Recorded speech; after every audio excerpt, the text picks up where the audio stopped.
So in this video, what I'm going to do is tell you about 10 things in Fallout 76 that the game either never tells you, or it was so subtle that I see a ton of users simply missing this fact. I've made 2 other entries in this series already. I'll have those videos linked in the little I in the description, or even at the end of this video it'll pop up on screen in case you want to check out one of them. There's no overlap between these, so in theory you could get 30 features that you didn't know were actually part of the game. One of the big themes you're going to see with this episode in particular is bugs. What that's to say is more or less there's certain things in Fallout 76 that just don't work or will glitch out and make you lose certain things even if you try and use them in the intended way. So hopefully to save you that headache and frustration, I will tell you about them, and I guess it technically is a feature even if it's an unintended one. If you guys enjoy the content, you can leave a like or subscribe, but starting things off, we're going to be talking about mutations. You're able to get mutations in the natural sense of just going to and getting radiation and thus contracting a mutation, but alternatively, if you do the Enclave questline and get access to the White Springs bunker, you could purchase these for the low cost of 4,800 caps. This will give you a serum, and serums are extremely glitchy right now. So if you have one of these things, I would not use it. I would hold on to it. Some people are reporting that if you have the Starch Genes perk equipped, which basically makes it so you don't lose your mutations, if you use the serum, it'll never actually give it to you. Like the Starch Genes perk will actually block that serum from working. Other people are reporting that serums just don't work at all. They used it even without the Starch Genes perk and it just never gave them anything, and then they are seemingly out of 4,800 caps. So my advice right now, unless you are super rich in game, I would not waste your caps on serums because it seems like they've been super hit or miss in their functionality. But if you guys just want a general tip on how to get mutations easily for basically free, just go to the Blackwater mine. There's going to be some higher level enemies that you'll have to clear out, but outside of that, there's actually a radiation decontamination unit, and then not too far from that is a pool of radiation. This is pretty much the best place to farm mutations. I've gotten 2 already. Each took about 5 minutes of effort to get.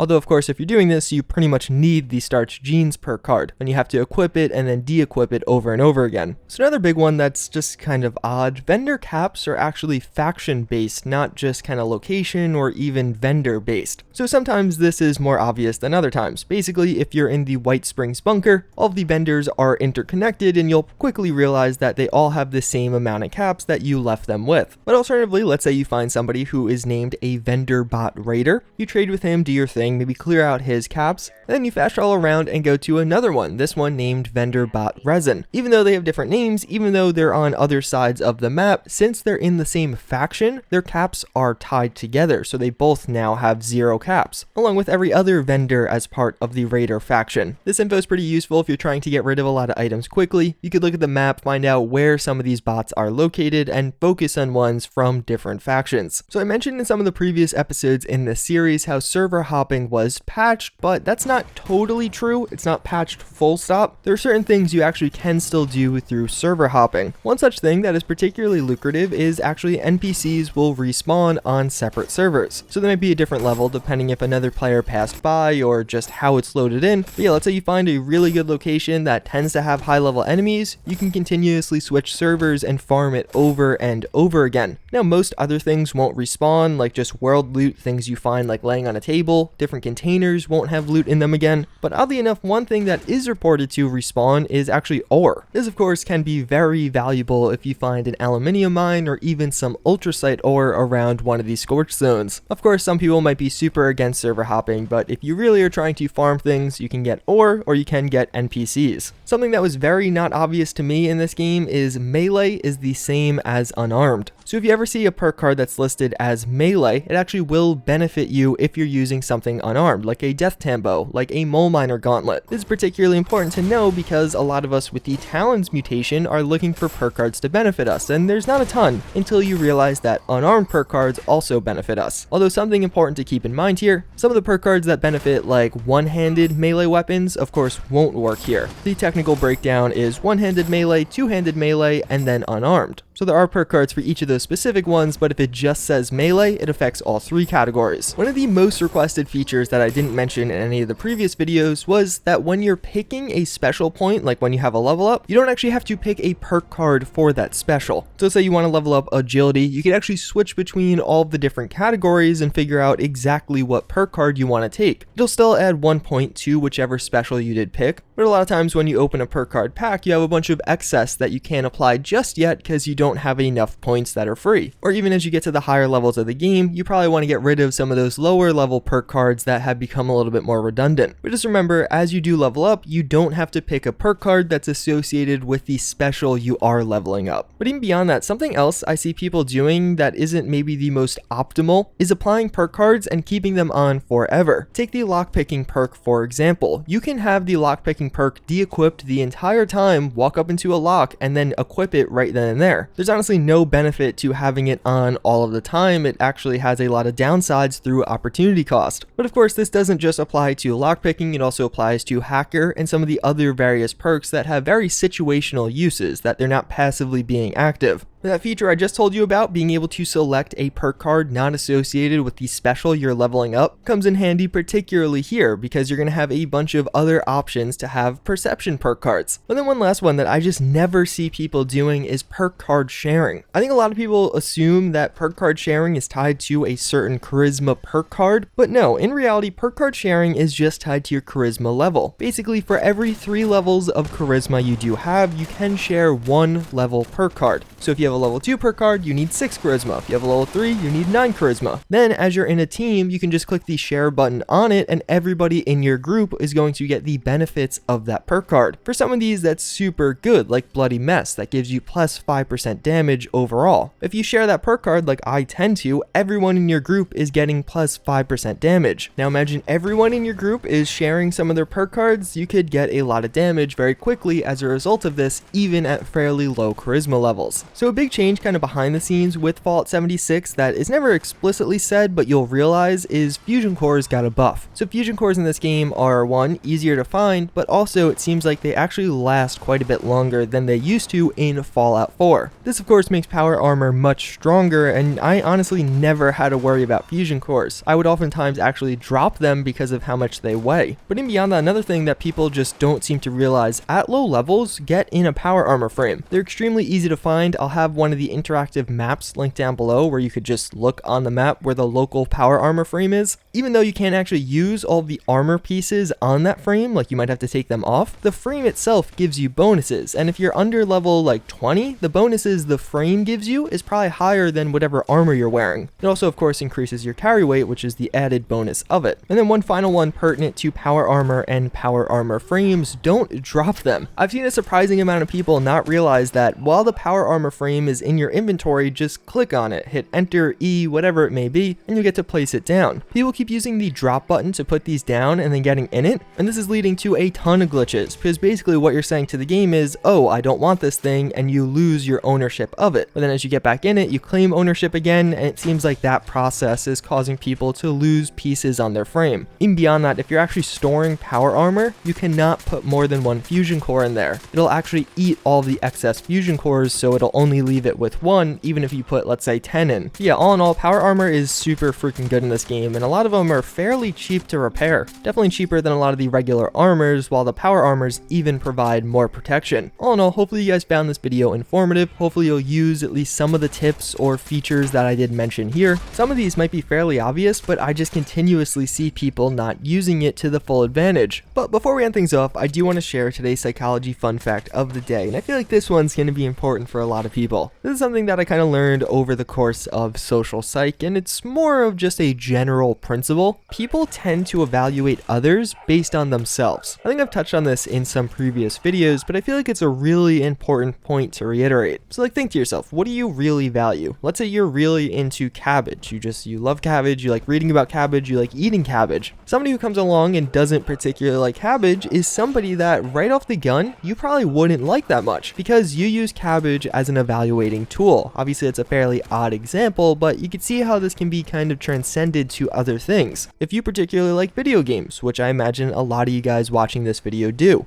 But this is actually extended to our self-esteem, because the things we hold most dear, we place a higher value on. It's almost like we weight them an unfair amount, if we were in a perfectly objective world, that is. So if you work out every single day, you might see people that don't work out or don't put in nearly as much effort as a little bit worse. It might be done subconsciously or unconsciously, but this is a common thing people do in general, and the reason is, again, our self-esteem. Since you're devoting so much time and effort to this one thing, it makes sense for our brains to kind of justify it, to view it as something important and integral to the livelihoods of people in general, not just us. I say this and I bring it up because I think it's something important to keep in mind as you interact with others, to actually be conscious of your own integrated bias. Because the things we value are things that we look for in others, and even if they don't have them, that doesn't necessarily make them a bad person. Oftentimes, it's more so a byproduct of our own perspective, how we're looking at the world through our own little lens. Either way, that's pretty much going to wrap it up for this video. Hopefully you guys had a great Thanksgiving. Hopefully you guys enjoyed this one. But with that, I hope to see you all next time. Later.